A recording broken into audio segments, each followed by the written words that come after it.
The road stretched out before me like a dark ribbon, swallowed up by the night.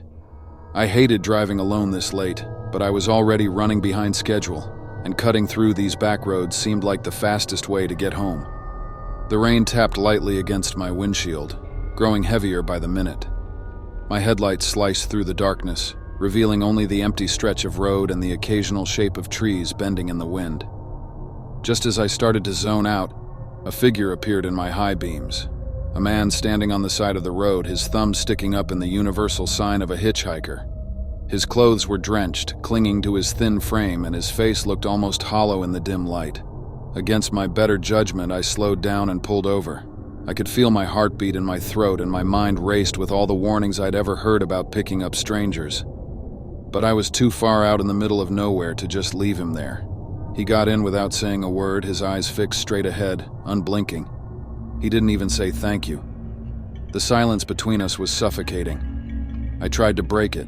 So, where you headed? He turned his head slowly to look at me, his gaze intense like he was sizing me up. Then he gave a stiff nod, more to himself than to me, and turned back to staring out the windshield. It was as if he hadn't heard me at all. I swallowed hard, my hands gripping the steering wheel tighter than they needed to. Something about this guy was off. He smelled faintly of something sour, like old sweat mixed with rust, and his hands, they were twitching slightly like he was keeping them from doing something they really wanted to do. As we drove, my phone buzzed on the console. I glanced at it and saw a news alert. Escaped convict from nearby asylum on the run. There was a grainy photo attached and my heart stopped. It was him, the guy sitting right next to me in my car. My eyes shot over to him, trying to keep my face neutral. He was still staring straight ahead, as if he hadn't seen the alert. But I knew I had to stay calm. Then, I had an idea. A stupid idea that might just save my life. I took a deep breath and started beating on the outside of the car door, gradually hitting harder until it sounded like a rhythmic thudding. Oh, great. I said out loud, forcing frustration into my voice. I think we've got a flat tire. The hitchhiker's head snapped toward me, his eyes narrowing. I plastered on my best annoyed but not scared face and said, I'm gonna have to pull over and check it out. He watched me for a second too long before finally nodding, his expression unreadable. I pulled to the side of the road and put the car in park. Hey, you mind hopping out and helping me? I asked, trying to keep the tremor out of my voice. He hesitated for a moment, then opened the door and stepped out. The second he was out of the car, I jumped back into the driver's seat. I put the car in drive, my hands shaking on the wheel. But then, there he was, at the driver's side window, his eyes wild but not angry. He tapped on the glass softly, almost politely. Against my better judgment, I rolled the window down just an inch. You don't know what's up ahead, he said, his voice low and urgent. There are people on this road, bad people. They stop cars like yours, make you think they're in trouble, and when you get out to help, they... He paused, eyes flickering with something I couldn't quite read. They take you. Do you understand? I stared at him for a second, my pulse pounding in my ears. He looked desperate, scared even. But I couldn't believe him. He was an escaped convict after all. I gave him a dismissive wave. Yeah, sure, man. Good luck with that. I muttered, rolling up the window. Then I hit the gas, speeding away as fast as I could. I drove on, the hitchhiker's words echoing in my mind. The rain was coming down in sheets now, and the road ahead seemed endless. My headlights barely cut through the gloom. I kept telling myself he was crazy, that he was just trying to scare me. But then I saw it. A car pulled over on the shoulder, its hazard lights blinking weakly. A woman stood beside it, waving her arms frantically. She looked soaked to the bone, like she'd been out there for hours. Against every instinct, I slowed down. But as I did, something in the shadows moved, just a flicker at first, then another, and another. Men, stepping out from the trees, circling her car like wolves closing in on prey. They turned toward me, faces half lit by the glow of my headlights. Their eyes were empty, but their smiles, they were wide, twisted, filled with something dark and hungry. Panic shot through me, my mind screaming at me to go, go, go. I yanked the wheel to the side, my tires squealing as I made a U-turn. The men started running toward me, their faces twisted into masks of rage and hunger. The car fishtailed on the slick road, but I straightened it out. My foot slammed to the floor. I didn't stop until I was miles away, the dark road finally swallowing them up behind me. My hands were shaking uncontrollably, my mind a blur of terror and disbelief. I had almost driven straight into whatever twisted trap they had set. As I raced away, the hitchhiker's last words echoed in my head. You don't know what's up ahead. They take you. Do you understand? He was right. He was warning me, trying to save me, and I had brushed him off like he was nothing. I don't know what haunts me more now, those men with their empty eyes and warped smiles, or the fact that I was so close to letting them take me. I'll never forget that hitchhiker's look of desperation and the horrible realization that he was telling the truth. I might have escaped with my life, but I left a part of my sanity on that road. And now, every time I see a lone figure on the side of the road, I wonder, was he out there watching, hoping I'd listen this time?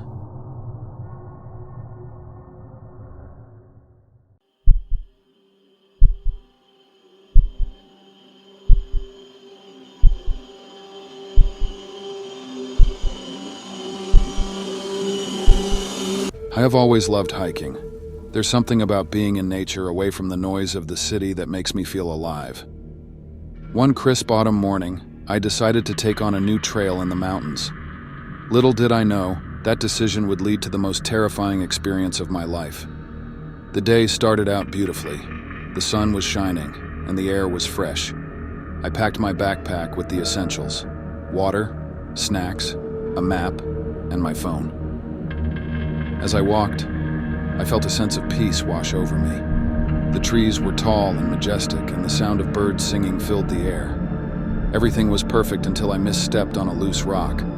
Before I knew it, I was tumbling down a steep ravine. I crashed through branches and bushes, finally coming to a stop with my leg wedged painfully between two rocks. I screamed out in agony as I realized I couldn't free myself. My leg was stuck, and the pain was unbearable. Hours passed, and my shouts for help went unanswered. The sun dipped lower in the sky, casting eerie shadows through the forest. Fear began to set in as night fell. The temperature dropped, and I shivered in my thin jacket.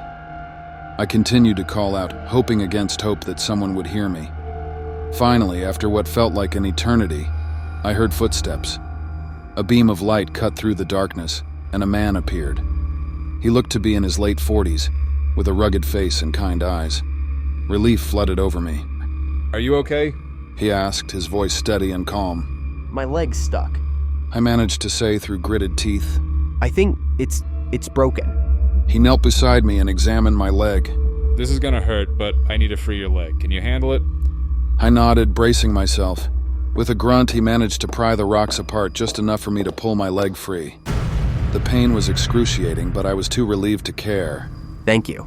I gasped. Can you help me get to a hospital? Of course. He said. I'm parked nearby. Let's get you out of here.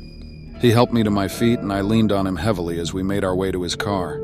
Each step was torture, but I kept going, driven by the need to get to safety. Finally, we reached his vehicle, an old pickup truck. He helped me into the passenger seat and then got behind the wheel. So, where do you live? He asked. Just take me to the hospital, or call 911. I replied, my voice shaky. I'll take you to the hospital. He assured me. Just try to get some rest. Exhausted, I closed my eyes, trusting that I was finally safe. I must have dozed off because the next thing I knew, the truck had stopped. But we weren't at the hospital. We were in front of a house in the middle of nowhere. Panic surged through me. Where are we at? I demanded, my spirit in shambles. The man turned to me, his face eerily calm. Relax. He said, pulling out a large blade and pressing it to my throat. Be silent and be still. Don't try to escape. You won't get far with that leg. My mind raced as he got out of the truck and came around to my side. Just as he was about to open my door, we both heard voices. 3 men were coming out of the house carrying expensive-looking items. Hey, The man shouted. His attention suddenly focused on the prowlers. what do you think you're doing? The 3 burglars froze for a second, clearly startled. One of them dropped a flat-screen TV onto the ground with a loud crash, but they didn't flee right away. I could sense the tension building between the man and the burglars. My pulse pounded in my ears as I tried to come up with a plan. Could I escape while they were distracted? The blade had fallen out of his hand, landing just a few feet from me on the passenger seat. My legs screamed in pain at the thought of moving, but I didn't have a choice. The man took a few aggressive steps toward the burglars, raising his voice as his temper flared. Oh boy, did you pick the wrong house. But then one of the burglars, taller and broader than the others, pulled a gun from his waistband. Back off, old man, He growled, pointing the gun directly at him. For a second, I thought the man might back down, but then he lunged forward, his face twisted with fury. He reached into his jacket, probably going for another weapon, but before he could make his move, the loud crack of gunfire filled the air. The man staggered, his chest blooming with red, and he collapsed to the ground with a sickening thud. I sat frozen in the truck, my mind caged with fear. He wasn't moving. The burglars, spooked by what they had done, took off running into the night, leaving me alone with a dying man and a broken leg. For a moment I sat there, stunned. The blade was still on the seat next to me, but I was too terrified to move. What if the burglars came back? What if the man wasn't dead and decided to finish what he started? But as the minutes ticked by, he didn't stir. Blood pooled beneath him, staining the dirt. I forced myself to act. Gritting my teeth against the pain, I crawled out of the truck and dragged myself over to the man. Up close, I could see that he was definitely dead.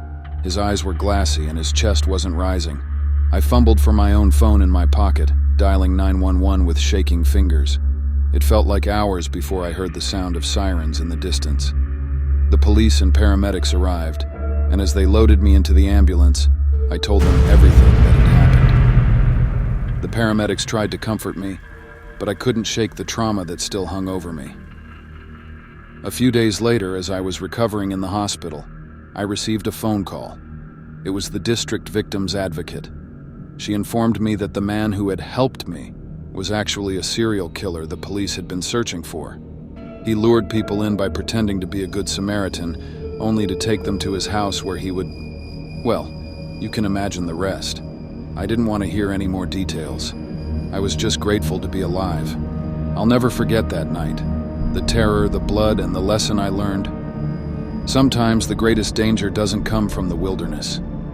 It comes from the people you trust to save you.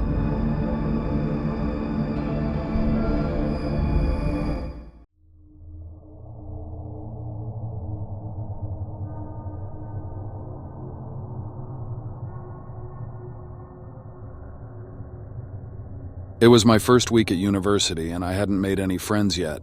The campus was huge, and I'd spend most of my time either in my dorm or quietly wandering around. Everything felt unfamiliar and intimidating, and a strange loneliness clung to me wherever I went. So when I ran into Chuck, I couldn't believe my luck. Chuck had been this giant presence back in high school, literally. At 7 feet 2 inches, he towered over everyone, which often made him a target for all sorts of jokes and rude comments. I remember feeling sorry for him. People saw his height before they saw his personality, and that kept most people at a distance. We'd been friends, though, mostly because I never let his height bother me. In a strange way, maybe I felt that he was as much an outsider as I was. We chatted, exchanging awkward laughs about being at the same university. He seemed thrilled to see me, his face lighting up like he'd finally found something familiar in a sea of strangers. Before we parted ways, I gave him my number and invited him to come by my dorm sometime. It felt good to reconnect, to have someone to talk to again.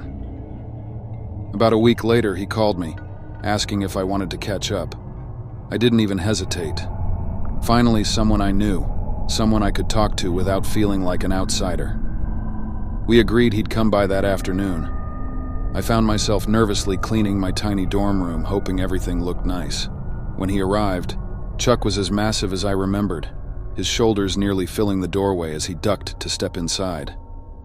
We settled on my tiny couch, chatting about high school drama and laughing over silly memories. His laugh was just as loud and awkward as I remembered, but there was something in his eyes, a flicker of something intense that I hadn't noticed before. He kept glancing around, his gaze lingering on things like my desk and the books on my shelves. But I shrugged it off. He was probably just curious. At some point, Chuck picked up my sketchbook. I didn't mind. Most people loved to flip through my sketches, mostly rough doodles of people I'd seen around campus or characters from my favorite stories. But Chuck turned the pages slowly, like he was studying each one carefully. Finally, he stopped, picking up a pencil and drawing on an empty page.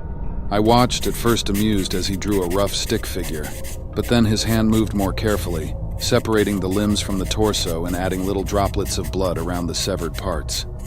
My stomach twisted as I stared at the disturbing image. What are you drawing? I asked, feeling the tension in my own voice. He turned to look at me, his expression serious and intense. This is what you did to me, he said quietly. In high school. I really liked you, you know. And you just ignored me. His words sent a red alert immediately to my soul. I'd always thought of him as a friend, a buddy. The idea that he had felt anything deeper had never even crossed my mind. I'm sorry, Chuck. I stammered, trying to keep my voice calm. I didn't realize you... He gave a strange smile, but it didn't reach his eyes. Then, without a word, he got up and walked into my tiny kitchen. I sat there, stunned, watching him as he opened drawers, rifling through them until he found my butcher knife. He stood in the kitchen doorway, gripping the knife loosely in one hand, his eyes fixed on me. The look on his face was cold, his lips contorted into a smile that sent me into a whirlwind of internal panic. You know, he said softly, you're not safe here. You think that just because you lock your door at night, nothing can get you. But you're wrong. My breath caught in my throat. This wasn't happening, not Chuck. I felt anger bubbling up inside me, washing away the initial shock. I stood up, trying to keep my voice steady even though my hands were trembling. You need to put that down and just leave, Chuck. For a moment, he just stared at me, the knife glinting in his hand, and I wasn't sure what he would do. The tension in the room felt like it would crush me. But then, slowly, he placed the knife on the counter and turned away. Without another word, he walked out the door, leaving me alone in the silence. The adrenaline wore off quickly, and I slumped onto the couch, feeling the weight of what had just happened pressing down on me. My hands shook as I picked up my phone, debating whether to call someone. Campus security, a friend, anyone. I couldn't believe that I had just faced down someone who could have hurt me, someone I thought was a friend. Chuck's words echoed in my head, and I shuddered, thinking about that eerie smile and the knife in his hand. The next day, I went to campus security and told them what happened. They took notes and promised to initiate an investigation. They couldn't get an arrest without evidence. After all, he hadn't hurt me, just scared me. Still, I couldn't shake the feeling that I'd seen a side of Chuck I was never meant to see. A few weeks passed, and the memory faded just a little. I tried to move on, focus on my classes, make new friends, and fill the gaps in my life that Chuck's visit had left. But every so often I'd catch a glimpse of something out of the corner of my eye, a tall shadow in the distance, or a figure that looked too much like Chuck walking down the hallway, and my heart would race all over again. I'd lock my door at night, double-checking every lock and latch, reassuring myself that I was safe. But the truth was, Chuck had left me with a sense of dread that I couldn't shake. He was out there somewhere, lurking on campus, and I couldn't escape the feeling that he was still watching, waiting, maybe even hoping for another chance to get close. In a way, Chuck had succeeded. He'd taken that sense of safety and security from me, leaving me with a fear that clung to me like a stench. I had learned a hard lesson that day. Sometimes monsters aren't just in stories. Sometimes they're old friends you thought you knew, hiding in plain sight, waiting for the right moment to show you who they really are.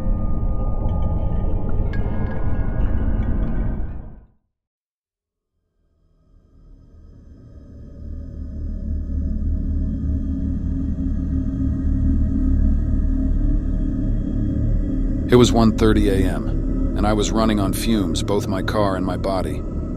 I had been driving for hours, desperate to get home, but the gas light had been blinking angrily for miles. I didn't have a choice. The only station in sight was an old, rundown place on the edge of town. The sign over the pumps read, "Open 24 hours," but the store was dark, with a faded, "Closed for repairs" sign taped to the door. I pulled up to one of the pumps, relieved that at least I could still fill up. I got out, swiped my card, and started pumping gas, all the while keeping my eyes on the pump. The night air was cold, and the station was eerily quiet, with only the sound of crickets and the occasional car whooshing by on the highway in the distance. Everything felt too still, too quiet. That's when I saw the headlights. A white van pulled into the station, its tires screeching slightly as it came to a stop at the pump across from me. 3 guys got out. They didn't look like the type you'd want to run into this late at night. They were rough, greasy clothes, tattoos, and the kind of eyes that made the hair on the back of my neck stand up. One of them glanced at me, his eyes narrowing in a way that sent red alerts all throughout my body. I kept my focus on the pump, willing it to finish faster. Maybe if I ignored them, they'd go away. But I could feel their presence, getting closer, the sound of their footsteps heavy on the pavement. "Hey man," one of them called out. His voice was low, almost mocking. "What you doing out here all by yourself?" I didn't want trouble, so I just nodded without looking at him. My heart became a fast-paced bass drum, my hands shaking as I gripped the pump. "What you got in your car?" another one asked, his breath hitting me like a wall of smoke and alcohol. "You got anything good in there?" I shook my head, keeping my voice low. "Nah, just trying to get home." I could feel them closing in, circling me like wolves sizing up their prey. The third guy, taller and mean-looking, stepped up next to me, his voice dripping with menace. "How about you give us a ride, huh? Or maybe we just take the car and drive ourselves." I swallowed hard, my mind exploding. I wasn't a fighter, and there were 3 of them. I could run, but they were too close. My car wasn't even full yet, I was trapped. Suddenly I remembered something small but important. Earlier that day, as I was leaving my house, I'd found a lighter in my driveway. I don't smoke, but for some reason, I picked it up and stuffed it in my pocket. I didn't think anything of it at the time. Now, though, it felt like that lighter had been left there for a reason. The first guy stepped even closer, his breath hot on my neck. I could feel the tension tightening around me. They were testing me, waiting for me to react. I knew if I didn't do something fast, things were going to go downhill quickly. So I made my move. Without saying a word, I yanked the gas nozzle from my car and swung it toward them. Gasoline spraying everywhere, hosing them before they even realized what was happening. The smell was overwhelming, a thick, nauseating cloud that filled the air. The guys froze, shock spreading across their faces. For a second, they just stood there, saturated in gasoline, their cocky expressions replaced with confusion. "What the hell, man?" one of them yelled, but before they could react, I pulled the Zippo lighter from my pocket and flicked the lid open. A tiny flame sparked to life, glowing bright in the dark. Their eyes went wide with fear as they realized what I was holding. Gasoline covered their clothes, and one wrong move would turn them into human torches. I took a step toward them, holding the lighter out. "You want to play games? Go ahead. Take another step." My words filled with expletives and colorful metaphors. They didn't move. The tough guy act disappeared, replaced by pure panic. One of them took a nervous step back, slipping slightly on the gas-soaked pavement. "Whoa, man," the tall guy stammered, holding up his hands. "No need to do anything crazy." "Oh, I'm crazy now?" I said, my voice steadier than I expected. "Get the hell out of here, now." I took another step forward, and that's all it took. They scrambled backward, tripping over each other as they ran for the van. I followed them, still spraying gas in their direction, waving the unlit lighter in the air. The smell of fuel filled my nostrils, and my adrenaline spiked. "Move!" one of them shouted, diving into the van, his hand slipping on the door handle as he tried to pull it open. They piled inside, slamming the doors shut like they were trying to barricade themselves from me. The engine roared to life, tires screeching as they peeled out of the gas station. They didn't even bother closing the back door completely. I stood there, gas nozzle in one hand, lighter in the other, watching as the van's taillights disappeared down the highway. I stood there breathing hard, my senses coming back to me. I looked down at the lighter in my hand, the lid still open, and a strange sense of disbelief washed over me. I couldn't believe what had just happened or that I had actually scared them off. I slowly walked back to my car, finishing up with the gas as if nothing had happened. My hands were still shaking as I screwed the cap back on the tank and got back into the driver's seat. I sat there for a minute staring at the dark gas station in the rearview mirror. I didn't know what to make of it, how I'd managed to come out on top, or why I'd picked up that lighter earlier in the day. Maybe it was luck. Maybe something had been looking out for me. Either way, I knew one thing for sure. I'd never look at a gas station the same way again. As I drove off into the night, the adrenaline slowly faded, but the memory of those guys' faces, the fear in their eyes, stayed with me. I wasn't sure if I'd ever forget it, and maybe, just maybe, that's what scared me the most.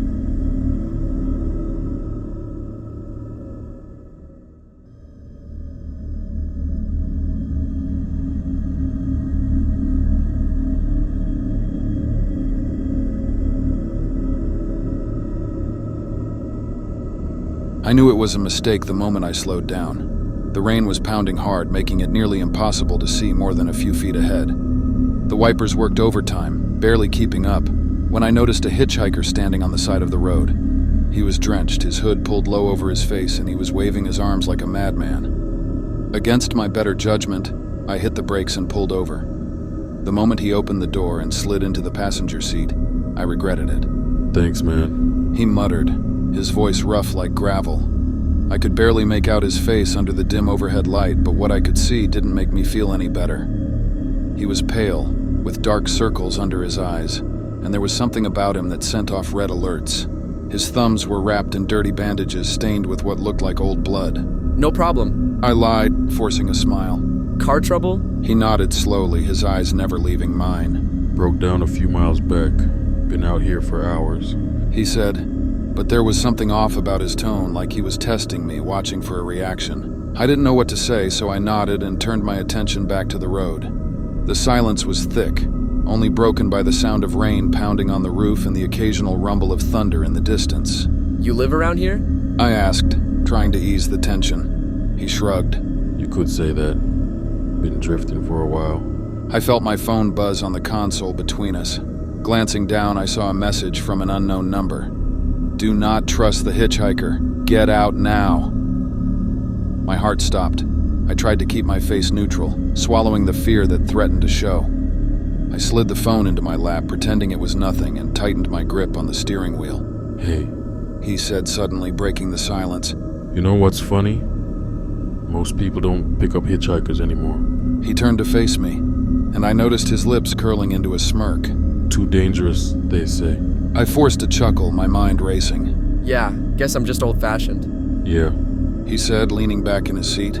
old-fashioned. Brave or stupid. Hard to tell the difference sometimes. My phone buzzed again, and I stole another quick glance. He's marking you. I didn't understand what it meant, but panic was starting to take hold. I glanced at his bandaged thumbs, wondering what he was hiding beneath those filthy wrappings. A sick feeling churned in my stomach. Was this some kind of trap? The rain intensified, making it even harder to see the road. Then up ahead, I saw headlights flickering on and off in the distance. A car was parked at an odd angle, its hazard lights flashing. A woman stood next to it, waving her arms for help. I slowed the car, squinting through the rain. Hey, looks like someone else is in trouble. Should we stop and see if they need help? He stiffened, his eyes narrowing as he looked out the windshield. No! He said sharply. Keep driving. Something about the way he said it made my heart stop. I ignored him and pulled over anyway. The woman was soaking wet, her face twisted in desperation as she approached the car. But just as she got close, I saw it. Her eyes. They were lifeless, like she wasn't really there. Before I could react, the passenger door flew open and my hitchhiker jumped out, sprinting toward her. But he wasn't attacking her. He was screaming at me.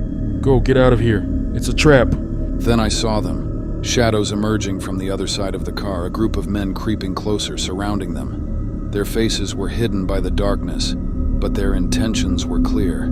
They moved like a pack of wolves closing in on their prey. My hands shook as I slammed the car into reverse, tires spinning in the mud. The hitchhiker was fighting them off, buying me precious seconds as they tried to pull him down. I didn't look back as I floored it. the car jerking wildly as I tore away from the scene. Gunshots rang out. The road twisted and turned, and in my rearview mirror, I had seen their faces, visible in the flash of lightning. Those men were covered in marks, smeared on their hands and faces, bloody thumbprints. They were using those prints as symbols, like they were staking their claim on anyone who crossed their path. As I sped down the road, my breath ragged and my mind racing, I couldn't shake the image of those men. They weren't just attackers, they were like predators, trained to hunt people down. My heart jumped as I realized what the hitchhiker's bandaged thumbs meant. They weren't just injured, they were the mark of survival. He'd been one of them but had escaped using those damaged thumbs to hide his identity from the gang. Finally, after what felt like forever, I reached a main road. The lights of a gas station appeared in the distance, and I pulled in, shaking from head to toe. I parked the car and tried to catch my breath. I looked down at my phone, which buzzed one last time. The message read, "You got away this time, but they never forget a mark." I sat there staring at my screen, the rain flooding the streets outside. The gas station lights felt like a safe haven, but I knew the truth. I'd escaped, but only barely. And the mark they'd tried to put on me, the one they'd failed to make, would forever haunt me. I might have left the road behind, but the knowledge that those men could still be out there hunting for the next unsuspecting traveler would never leave my mind. And the hitchhiker, the one who tried to save me, I'd never forget his face or the way he'd sacrificed himself to warn me. I was alive, but I'd never drive down a lonely road the same way again.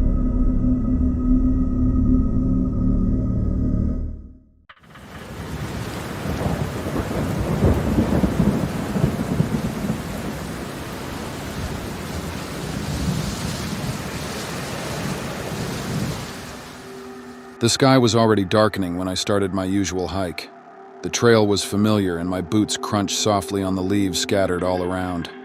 I loved this time of day, the cool air, the peacefulness, and the way it helped me clear my mind. But that evening felt different than the previous one. The air smelled like rain, and I could feel a slight chill creeping in. I had only planned a short walk, something I'd done 1,000 times before. But when the first drops of rain began to fall, I realized I had walked further than I meant to. I looked around, suddenly noticing a fork in the trail. I didn't remember seeing that. For a moment I stood there, staring at the two paths. The one on the left looked more worn, so I chose it, hoping it would lead me back to the main trail. As I walked, the rain started to pour harder. It wasn't a light drizzle anymore. It was heavy, cold rain, and within minutes, I was soaked through. The path kept twisting and turning, leading me deeper into the woods. The trees grew closer together, making the trail hard to see. I began to wonder if I had made the wrong choice. Suddenly, it appeared. A house, barely visible through the trees. It looked old, abandoned even. Its windows were dark and its roof sagged. But in that moment, it was the only shelter around. The rain was falling in sheets and I was freezing. I hesitated, but I didn't have much of a choice. I needed to get out of the storm. I ran towards the house, my boots slipping in the mud. The porch creaked as I stepped onto it, and I quickly ducked under the overhang, hoping it would at least keep me dry for a while. The rain pounded on the tin roof and the wind howled through the trees. I pulled out my phone, hoping to pass the time. Sitting there on the porch, I couldn't shake the feeling that something was off. The house seemed to breathe with the wind, the old boards groaning like they were alive. I tried to distract myself by scrolling through social media, but the cold and the strange noises made it hard to focus. After what felt like forever, the storm showed no signs of stopping. The rain only got heavier, and the wind picked up, making the trees sway dangerously. I shivered and glanced at the front door. It had been closed when I arrived, but now it was slightly open. I froze, staring at the door. Had it been open before? No, I was sure it hadn't been. My mind started racing. I stood up, stepping back toward the porch railing, my breath coming in short, quick bursts. That's when I saw it, something in the window. It was faint, but I could see eyes, red and bloodshot, staring at me from inside the house. I gasped, backing away as fast as I could without falling over the porch railing. The rain was loud, The wind was howling, but all I could hear was the pounding of my own heartbeat. I blinked, and the eyes were gone. But the door, it creaked open wider, as if someone, or something, was inviting me in.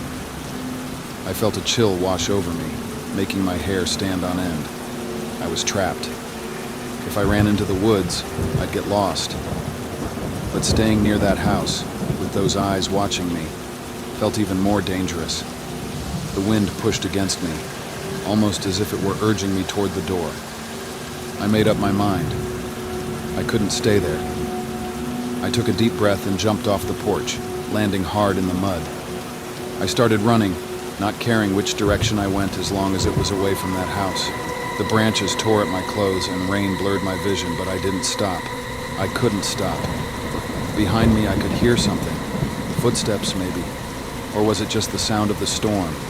My heart was racing and my legs and lungs burned from running, but the fear kept me going. I glanced over my shoulder, hoping to see nothing but darkness. But there was something there. I couldn't make it out clearly through the rain, but I knew it was watching me, following me. Those eyes. They were closer now. I ran harder, pushing through the pain in my legs and the cold that had seeped into my bones. The trail felt endless, and the trees seemed to close in around me. Every shadow looked like a figure waiting to reach out and grab me. Just when I thought I couldn't run any farther, the trees began to thin. Up ahead, I could see the main path. Relief washed over me. I was almost there. I just had to keep going a little longer. But as I reached the clearing, something tripped me. I fell hard, the impact knocking the wind out of me. I lay there for a moment, gasping for breath, too afraid to move. I listened, waiting to hear footsteps or see those eyes again. But all I heard was the rain, now lighter, and the wind, now softer. I forced myself to stand up, my whole body trembling. I glanced back, but there was nothing behind me. No house, no eyes, nothing but the dark, wet woods. I stumbled forward, my legs weak, until I reached the parking lot. My car was there, waiting like a safe haven. I climbed inside and slammed the door, locking it behind me. My hands were shaking as I started the engine. The heater blasted warm air at me, but I still felt cold, like the chill from the house had settled deep inside me. When I turned on my headlights, a figure in a mask and a dark hooded robe was standing directly in front of my car, with those bloodshot eyes. Without even thinking, I floored the pedal, sending him flying over my car. I kept going without looking back. As I drove home, I couldn't stop thinking about those eyes. That man. Was he going to kill me? I think so. I told myself it didn't matter. I was safe now. But a part of me knew I would never feel completely safe again. Later, when I tried to tell people what happened, no one believed me. They said there was no house in those woods, that I had probably just gotten turned around in the storm. The police even went out to look, but they found nothing. It was like the house or that robed man had never existed. But I know what I saw. I know what I had done. I know those eyes were real. And sometimes late at night, when I close my eyes, I see them again, watching me, waiting for me.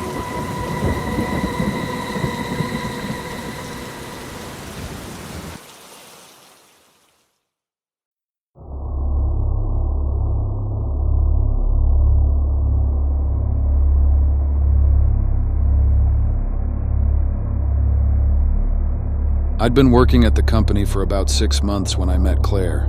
We got along well from the start. Claire worked in accounting, and I was in marketing, so our paths didn't cross much at first. But we'd chat by the coffee machine or exchange emails when one of us needed something for work. She was funny and always knew the latest office gossip, which made her interesting to talk to. She seemed to know a lot about me, too, which I thought was just her being friendly. Then I met Jessica, who worked in HR. We clicked instantly. She had this warm smile that made you feel like she'd known you forever. After a few weeks of friendly lunches and long conversations, we started dating. We were careful about it, keeping things low-key. The last thing we needed was office drama. Jessica was a bit wary of Claire from the start, though. She said Claire seemed too interested in my life. I brushed it off. Claire was just friendly, right? But things changed quickly. It started small. Claire was a bit colder, barely smiling when we passed each other at work. During coffee breaks, she'd sit far from me, scrolling on her phone. One day, she stopped by my desk and made an offhand comment about Jessica.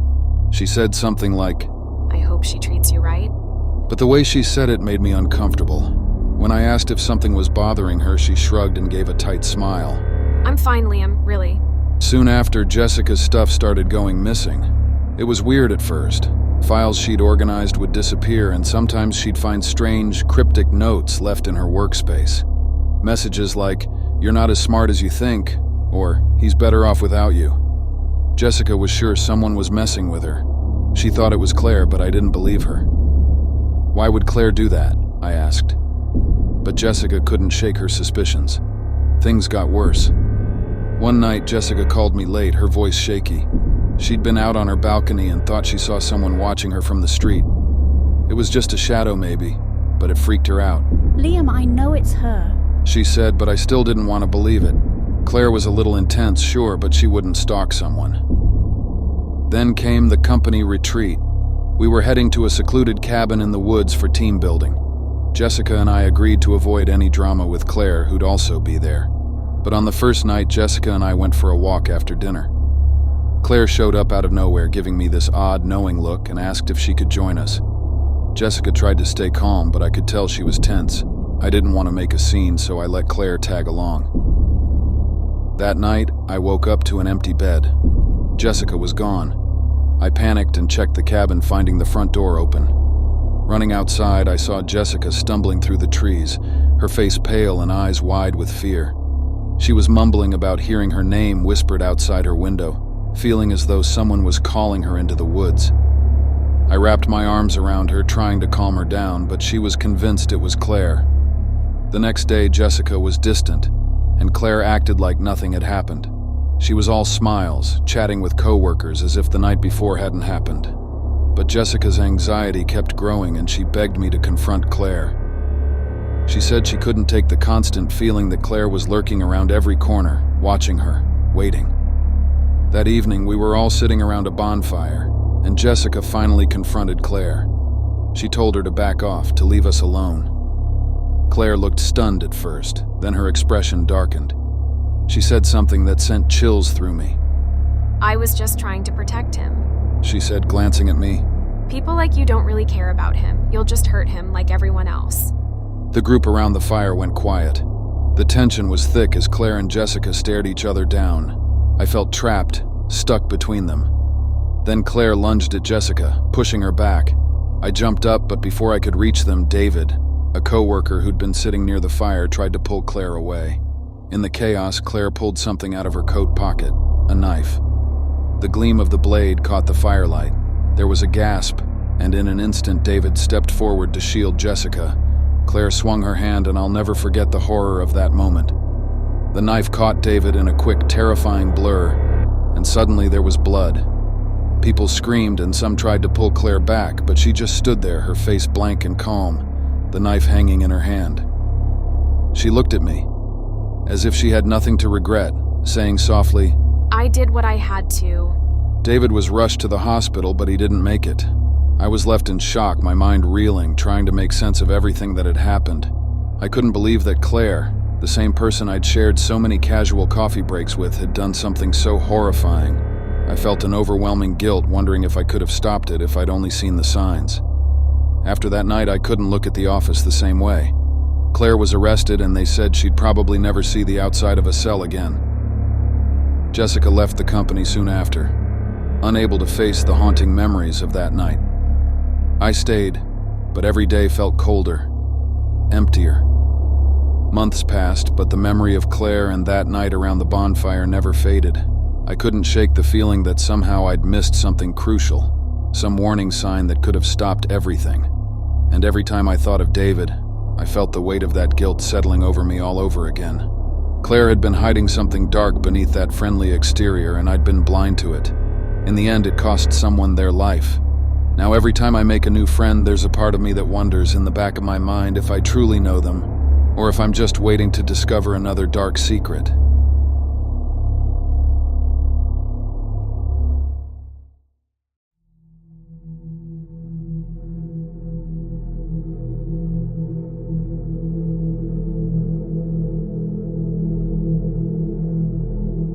It was a typical Friday night for us. Me, Allie, and Jordan had finished our shifts at the diner and decided to go to Walmart for some late-night snacks and a bit of fun. It was 2:30 a.m., and the place was nearly empty. We loved going at that time because it felt like we had the whole store to ourselves. We laughed, joked, and pushed each other around in the carts, barely paying attention to the time.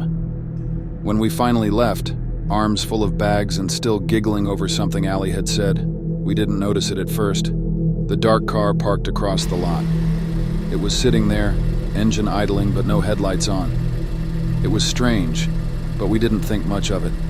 After all, it was a big parking lot and people did weird things all the time. We got into Jordan's car, her beat-up old Honda. I slid into the back seat, tossing my bags beside me while Allie took the passenger seat up front. We were still laughing about some silly prank Allie had pulled on Jordan when there was a sudden knock on the driver's side window. The laughter died instantly. A man stood there, his face partially hidden by a baseball cap. Jordan hesitated, her hand frozen on the door handle. The man knocked again, a bit harder this time. He leaned down, and even in the dim light I could see his smile. Wide. Too wide. "Hey, could you roll down the window for a sec?" His voice was casual, but there was something off about it. Jordan shook her head, but she didn't say anything. None of us did.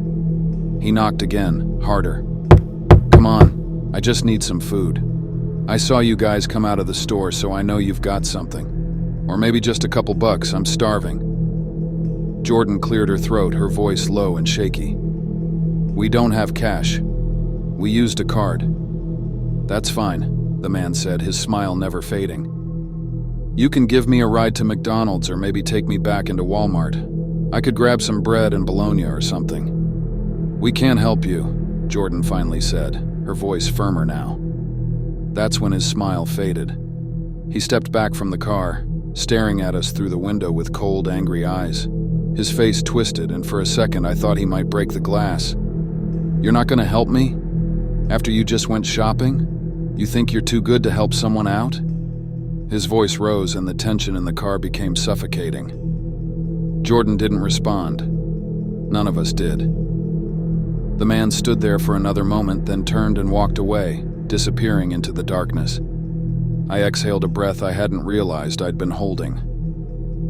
"That was freaky," Allie muttered, her voice shaking. "Let's get out of here." But just as we started talking about how strange the whole encounter was, the headlights of that dark car flicked on. It was parked directly across from us, its engine roaring to life. The lights were bright, almost blinding. Before we could process what was happening, the car's engine revved and tires squealed. It was coming straight at us, fast, too fast. "Jordan!" I screamed, but it was too late. The car smashed into the passenger side where Allie was sitting. The force of the impact was violent. The sound of metal crunching, glass shattering, and Allie's scream was the last thing I remembered before everything went black. When I woke up, the first thing I felt was pain. Every part of my body hurt and my head was pounding. I opened my eyes, and the bright, sterile lights of a hospital ceiling greeted me. It took a second to realize where I was. I turned my head slowly, groaning in pain. Jordan was in the bed next to me, bandaged up with her arm in a sling.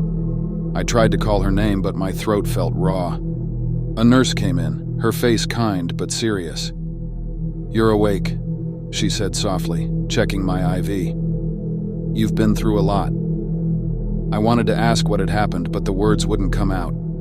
My mind was racing, trying to piece it all together. The car, Allie, the crash. Where was Allie? The nurse must have seen the panic in my eyes because she glanced at the door. Moments later, 2 police officers walked in, their faces grim. "You were found in the parking lot," one of them said, his voice low. "It looked like you and your friend tried to crawl out of the car after the crash. We're not sure how long you were there, but someone called it in early this morning." I glanced over at Jordan, who was staring blankly at the ceiling, her face pale and her eyes hollow. Something was wrong. The crash wasn't the end of it. I could feel it. The officer hesitated, then continued. "We found you both near the car, but your other friend, Allie, right?" My heart sank and I felt my chest tighten. "She wasn't there," the officer said quietly. "We found her about 10 miles away, in a ditch. She didn't make it. Her belongings were missing. It looks like whoever did this took her after the crash. The room felt like it was spinning. Allie was dead. They had taken her. That man, he hadn't just walked away." Jordan started sobbing, the sound filling the room. I couldn't even cry. I felt numb, my mind struggling to accept what they were saying. We had been laughing and joking just a few hours ago. Now, one of us was dead, and the other two were barely alive. That man, whoever he was, had planned this. From the moment he knocked on Jordan's window, he had been setting us up. And now Allie was gone, and we would never be the same again. The image of his wide, unsettling smile flashed in my mind, and I knew deep down that I would never forget it.